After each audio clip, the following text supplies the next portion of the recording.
said you'll launch or you'll have in formation about 20,000 projects by the end of this year. There's 7,000, so you're launching about 13,000 this year.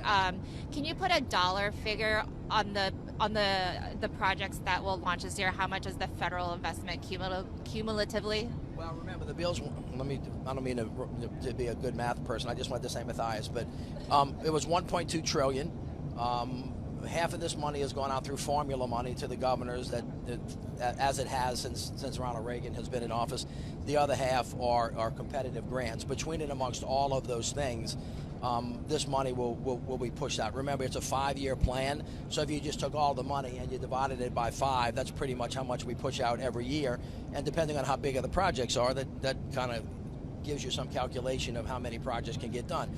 On the initial bridge formula, 27.5 million, that's going to fund 15,000 bridges because those are smaller off-system bridges. When you have big bridge projects like this, where you're rolling out $1.5 billion, that doesn't go quite as far. So the number of projects and the scope of the projects change from state to state and from rhythm to rhythm.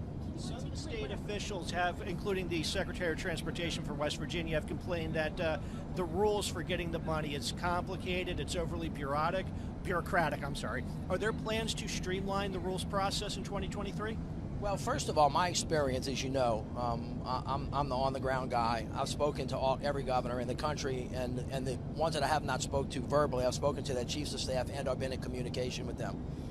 99.9% of them of the time are very happy to receive the money. Even people that voted no definitely want the dough.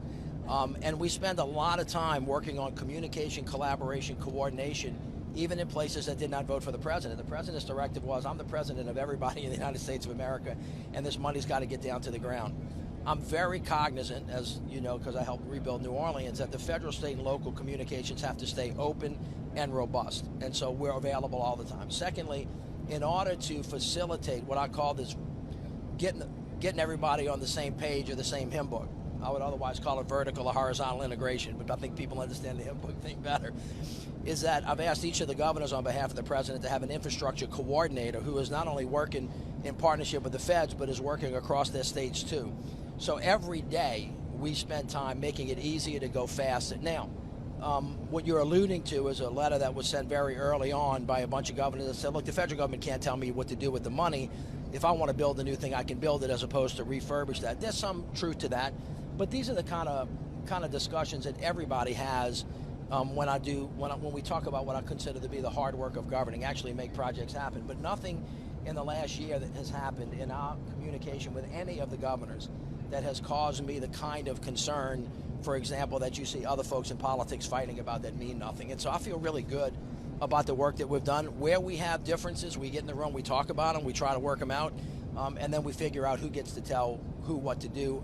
Most of it is about cooperation and communication. I've been really pleased with our work with every state.